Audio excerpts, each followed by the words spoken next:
Olunaku olw'eggulo ebitongole by'okwerinda byajja emmotoka z'abadde sipiika wa paalamenti omulundi ogw'e11 Anita Among mu maka ge agasangibwa mu Mutungo Kigo nga baaziyisiza ku nguudo ez'enjawulo mu Kampala nga babadde bali ku mwoleso gw'emmotoka okutuuka ku kiro kya poliisi Naggulu gye zikuumirwa.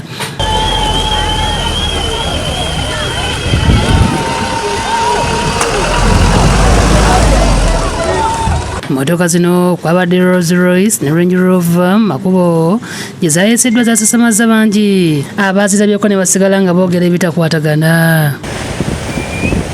Abamu ku bo baawuliddwa nga bazuuleekereza ebigambo eby'enjawulo ng'ebimu ku byo biraga obutali bumativu olwannannyiniza okuzigula mu kye baagambye nti nsimbi za muwi wa musolo.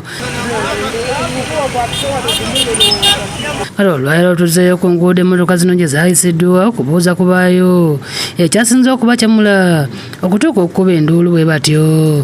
Abamu ku bantu betwogeddeko nabo okuli n'ababoodabooda abaazigobereddeko n'okutuusa kati bakyatenda kye balabye nga bagamba nti eya Rolls Royce babadde bagirabako TV mbasambi b'omipiira saako ne mu firimu. Emmotoka nazirabye zansanze Buziga eyo enzija nazo mpaka wano.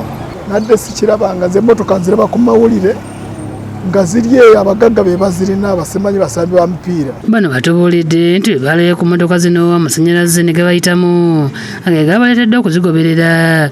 Bagamba nti emmotoka ya Rolls Royce enyirira bitya era nti y'ensonga lwaki baasasamadde ku nguudo gye zaayisiddwa.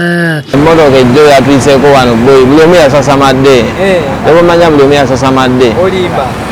Ba Rolls Royce sigirabangako mu Uganda wano era ndowooza bwe yagendeyo bweru n'aziraba n'azeegomba n'agamba nankanze etuuseeko wano. Deusibya Ruhanga agamba nti ab'ekitongole ky'ebyokwerinda okuwamba emmotoka ezo baakisanyukidde nti kubanga Among abadde atandise okukola ebintu byose ebyokweraga.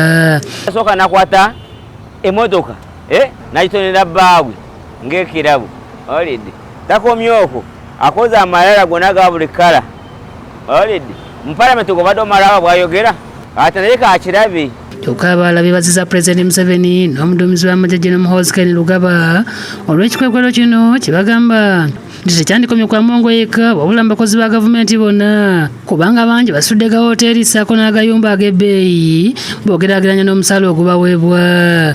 Omwami akulira poliisi Byakagaba n'akulira CDF w'eggwanga lino Uganda, omukyalo oyo mbadde nsaba bamusibe gonna okwata obuwumbi n'obugulamu emmotoka muntu omu yazijjawo yakola banka ey'ewaka. Taddewo Yiga yasibye abavunaanyizibwa ku musango guno okubawa alipoota entuufu ku by'obugagga bya Among kubanga buli asanga ayogera bibye. Kyansanyusizza okukwata emmotoka ezo naye simanyi nti banaatuwa lipooti zaamu ku kyalo oyo enfuna gy'afunamu ssente ziyagula ebintu ebyo.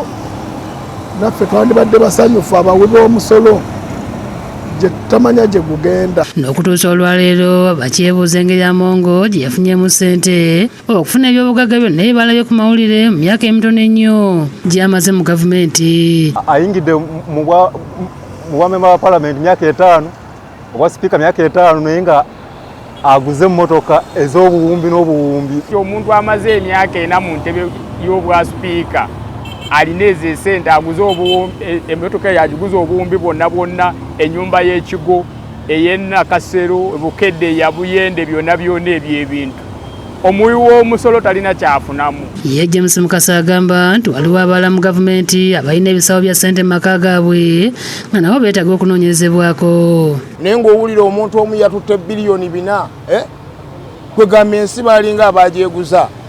Kino kwegamba ekyatuuse kwa Anita Among sagala kikomaawo njagala kikwate ku bantu bonna ababba amabaati bakwatibweko.